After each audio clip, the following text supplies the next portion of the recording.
Hello dear students, welcome back to my channel physics SPC. Gravitation का एक question. A satellite of mass small m is revolving close to the surface of planet. ये important line है, close to the surface of planet, density d with time पर t, the value of universal gravitational constant on the planet is given by. चार choice रखिए। Solution, सबसे पहले diagram बनाते हैं कि एक प्लेनेट है हमारे पास।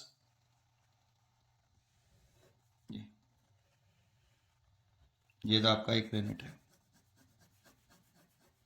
इस प्लेनेट का मास m है और रेडियस r है और डेंसिटी इस प्लेनेट की d है। तो density is equal to mass upon volume होता है, तो mass upon volume 4/3 pi r cube. तो density is equal to mass upon volume.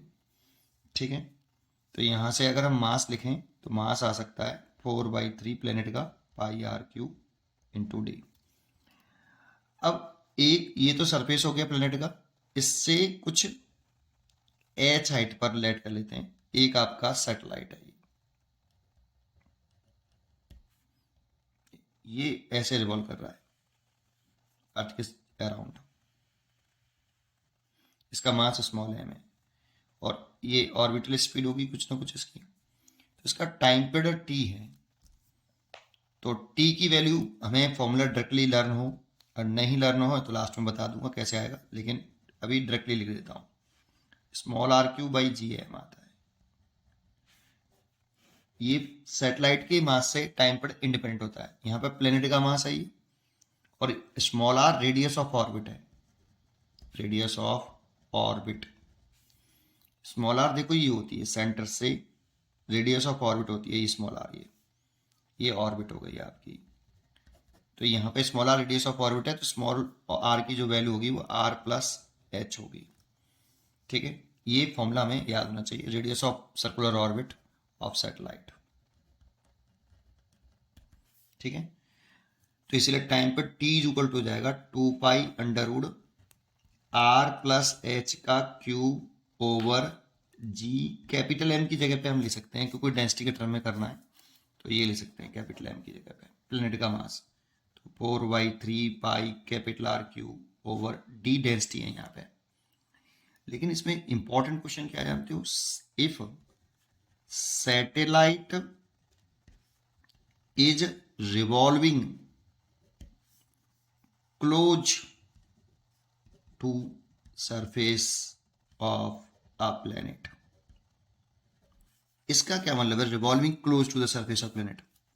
इसका मतलब है कि h जो है वो बहुत स्मॉल है, वेरी स्मॉल है, वेरी वेरी स्मॉल।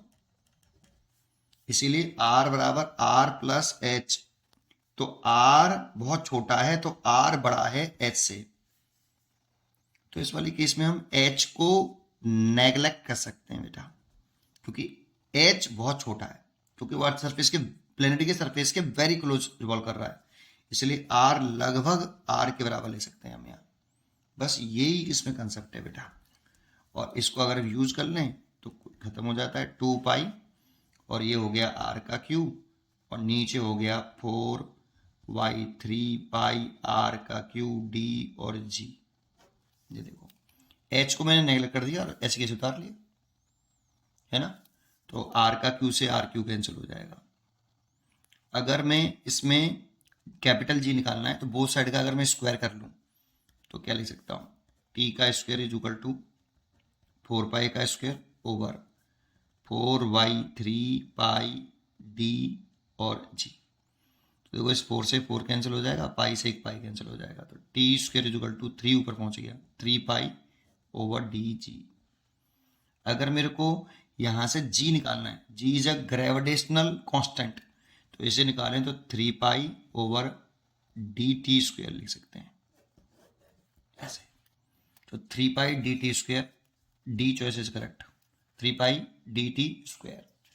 अच्छा, अब ये फॉर्मूला अगर कैसे आया ये करना है तो आप इस जगह पर टाइम पर जो है लिख सकते हो ऐसे, या फिर पूरा लिख सकते हो कि gravitational force of attraction F G यहाँ पे between centre planet and satellite, ये सेंट्रीपिटल फोर्स प्रवर्ड करा रहा होगा इस सैटेलाइट को, तो इसे जो ग्रेविटेशनल फोर्स ऑफ अट्रैक्शन है G capital M small M over radius का square, distance between two capital M small M is equal to centripetal force on satellite M V orbital speed over R, M से M कट गया और एक R से R कट गया, और V naught is equal to R omega, circular motion के लिए वी और आर ओमेगा होता है, तो यहाँ पे पुट कर देंगे, तो G capital M by R और ये हो जाएगा R square omega square, R को नीचे ले आएंगे तो ओमेगा स्क्वेयर निकले आएगा रूट के अंदर जी एम बाई आर का क्यूब, ओमेगा बराबर 2 पाई अपॉन टाइम पर होता है, ओमेगा बराबर 2 पाई अपॉन टाइम पर, ये सर्कुलर मोशन पढ़ते हैं, रूट के अंदर जी कैपिटल एम बाई आर का क्यूब, तो यहाँ से सीधा करोगे तो टाइम पर का फॉर्मूला ये दिखाई देगा। ठीक है, पढ़ते रहिए और खुश रहिए।